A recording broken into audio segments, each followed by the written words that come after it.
They're coming to get you, Barbara. He's alive! We all go a little mad sometimes. Meddling kid. Trace the call. It's coming from inside the Be house. afraid. Be very.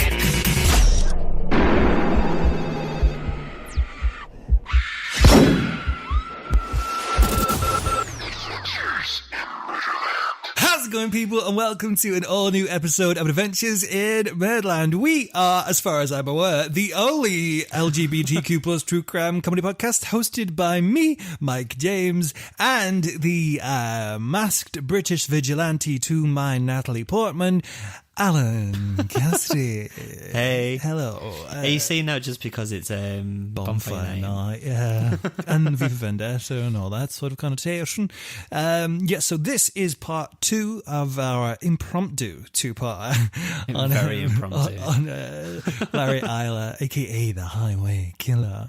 If you didn't listen to the last episode, part 1 of this one, go listen to that one first, because otherwise this one will not really make sense. I mean, I'm sure you'll probably pick it up, but you'll probably want to listen to the first part first. Yeah.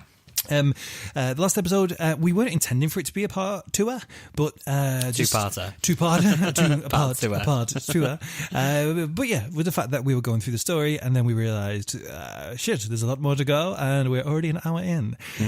We sort of had to call it a day there. So yeah. This is part 2 of that. Really quick, before we're just going to jump straight into this as quick as possible, just so we can pick up the story. But as always, if you want to follow us on our social medias, you can do on Twitter at Murderland and also Facebook. Just search for Adventures in Murderland. We should pop up. Or if not, it's facebook.com/Adventures in MRDR Land, because they won't let us put murder in the URL, which is understandable. Yeah, it's fine. Can I just say a little disclaimer before we carry on? About the fireworks. Yeah. Let's go on. So, if you hear loud bangs, it's just because of the fireworks, so sorry. The fireworks between me and you. The romantic fireworks. The emotional fireworks. No, actual physical fireworks outside the window that people are setting off in the park down the street. That's what you're talking about, right? It's not in the park. Where is it? In the houses, like people's houses. In the homes? Yeah, no, in the back gardens. I didn't know. I thought it was like maybe, I wonder if people are going to, because we live in an apartment block, I wonder if people are going to try and fire them off the balconies. That'd be dangerous, right? I think it happened like the first year we was there, right? If I remember right. Maybe. It's very dangerous. Oh, okay, yes. This may, before we ramble on too much, let's jump straight into this one, because again, we've got a lot of information to go through, so no dilly-dallying, okay? No shit-chat from you, Alan. Well, no, we can talk Dilly-dally, shilly-shally. Yeah, shilly-shally. Okay, so, yes, this is part 2 of our story of Larry Eyler, a.k.a. the Highway Killer.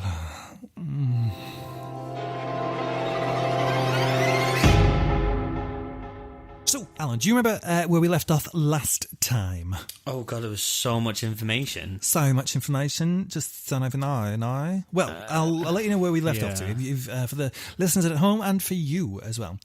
So, the last we left off, there was the FBI and the police were sort of clocking onto things in Illinois. They had photographs. The two places, Indiana and Chicago, had linked up for the first time. Yeah, because it's very similar murders going on, that same thing. And it was only at this point where they were actually linking in, because so far up to that point, these two separate crimes, these two crimes that were linked were believed to be separate, and the two places weren't linking together to share their knowledge. When you mentioned that it wasn't linking in, so they did not know anything about that murders were taking place in the different states, or?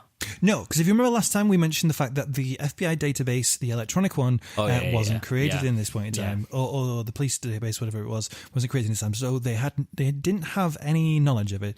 I don't know if maybe they maybe read a newspaper clipping or something. Maybe I don't know, but it wasn't anything official. But they got through. So at this point, things are coming together, and like I said last time, the Indiana State Police were finally going to be given their chance to stop the highway killer for good. And if you remember, we left on a little cliffhangery dangler, which I mentioned they would prove to be gravely unprepared. Yes. That's where we left off last time. So, why would they be unprepared for the arrest, Alan? Why would they be unprepared? Well, I'm going to tell you. Okay. So, on September 30th, 1983, Chicago police spotted Larry cruising for dates in a district favoured by male sex workers. Officers watched from their car as Larry picked up a man named Darl Haywood. Now, I did read that they watched him sort of go from one guy, get him in the car, then leave him, and then stuff like that. Obviously, people weren't interested in our Larry at that point in time, but Darl Haywood was. And I thought Darl was a peculiar name. I thought maybe it was a typo. Maybe it should be Darryl. But no, Darl. D-A-R-L. Okay. Darl. So Larry offers Darl $100 for sex. He specifies that bondage is his preference, and Darl is initially resistant to the idea of being tied up by a stranger, which from our history of, not our personal history, from the history of talking about these sorts of things on the podcast, we know being tied up by a stranger can not be the greatest idea. Yes. But yeah, he resisted for a bit, then he agrees. Still unaware, though, that the detectives are actually tailing him, Larry somehow actually loses them. So Darl gets in the car. This is what is quite crazy to me. Detectives are watching as he picks up guy to guy. This Darl gets in the car, and then somehow Larry isn't even trying to lose the police, but he still manages to lose the police. How crazy. The detectives, Larry loses them. He's driving south on Interstate 90. I have no idea where that is, but people who are in that locale probably do. Leaving Chicago behind. Interstate 90. Oh, I know very well. Do you? Very well. Very well, indeed. That is a lie. That's a blatant lie. It is. Leaving Chicago behind and crossing into Lake County, Indiana. Now, despite the suspicions of a possible murder in progress, no one from the surveillance team actually alerts the Indiana officers that Larry was headed their way with a potential victim. So they freaking lose the guy after he's got someone in the car, and then they don't seem to think it's of any interest to the neighbouring town to let them know.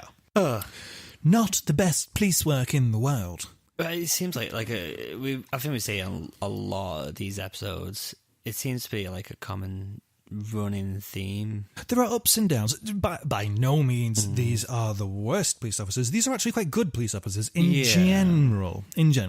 Comparative to a lot. There are some awful ones. But these ones are quite good. And I think in general, police officers across the world are quite good at the job. Must be a hard job to do. I could not do that job. I'd probably do it even worse, essentially. But I would look kind of cool in that outfit, though.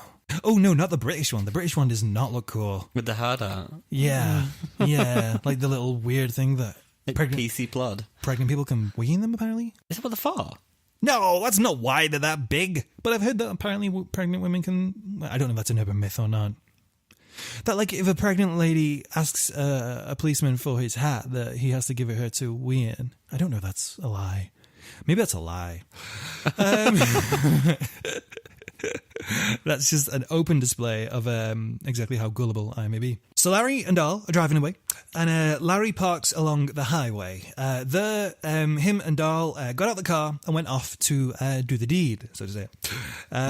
They were coming back to the pickup truck when a state trooper named Kenneth Buehler. I don't know how that's spelled. I'm going to say Buehler, but it's not Buehler. It's Buehre. But I don't know. Kenneth, State Trooper Kenneth, passes by just before 7 a.m. The State Trooper sees their truck parked illegally on the side, and then also sort of sees these two dudes creep out the woods, and he thinks, that's a bit peculiar. What's going on here, then? So he stops to question him. What are you doing? Do you mind telling me why you're parked illegally and you're creeping out of the woods? So his intent initially is to simply issue them just a citation for the parking illegally and being maybe a little bit creepy. But things take a turn, Ellen, because the state trooper takes Larry's license, radios the dispatcher guy and goes, hi, can we just double check any outstanding warrants on this Larry dude? Because it must be like, I think that's like... protocol is the word. Protocol. So the task force members who he had lost the ones who were driving, Yeah. they overhear him on the sort of the radio, the CB radio police thing, and then they go, "Shit, that's the dude we need. We lost him, but we found him." They head over, and then they keep him there. We'll be right over. Yeah. They questioned both men, then handcuffed Larry and drove him to the state police barracks at a place called Lowell. His truck was also towed back to that particular place. What did happen to that Dahl guy? He's with them as well. He's with them. Okay. They both get taken. But only Larry is arrested. Yeah, well, they both get taken. Oh, they both get taken because at this point it's like, what's going on? Why are you with this guy? Yeah. Both get taken there for question. At the Lowell barracks, Dahl admits that Larry had offered him money for sex, although at that particular point in time, no cash had changed the hands at that particular moment. So they hadn't yet made the transaction, and Larry actually still had the $100 in his pocket. So the police weren't, even if they were going to try and arrest him on that charge, they couldn't have done that anyway, which, is fine because Dahl's just making a buck. Yeah. Dahl's just making a fucking buck. So no bad deeds on Dahl. He didn't need to be arrested or anything, so that's fine. So further examination was done then on the boots that Larry was wearing, because remember there was sort of boot marks as evidence and photographs that were taken previously, and there was tire marks as well, right? Tire marks and boot marks, I believe. Yeah. So they're looking at the boots that Larry's wearing, and there's indents on the soles of his shoes. So sort of just the pattern of the shoes, how it goes. Yeah. And those particular patterns resemble the plasticats from the Ralph Calisi crime scene. So they realise, there's that dude who was wanted in suspicion of this, and how crazy that his boot pattern sort of matches the evidence we had, one of the only pieces of evidence that we had from this particular crime. Larry, though, is actually very helpful with him. He doesn't sort of confess anything or do anything like that, but he says, yeah, you're fine, go search my truck. They don't, because otherwise he probably would have been able to go, y'all gonna need a warrant for that. Yeah. Like that. Unless he knew, he was confident that he's got nothing in his truck. Well, apparently the reason why he did it was because he believed the police would just do it anyway, whether he agreed or not. Okay. Sort of like without a warrant, or just be a bit shady or something like that, maybe. I don't know. That's what he thought. A bloodstained knife was removed from the pickup, and Illinois detectives were summoned. Suspicious, very eerie, and very interesting evidence to be found.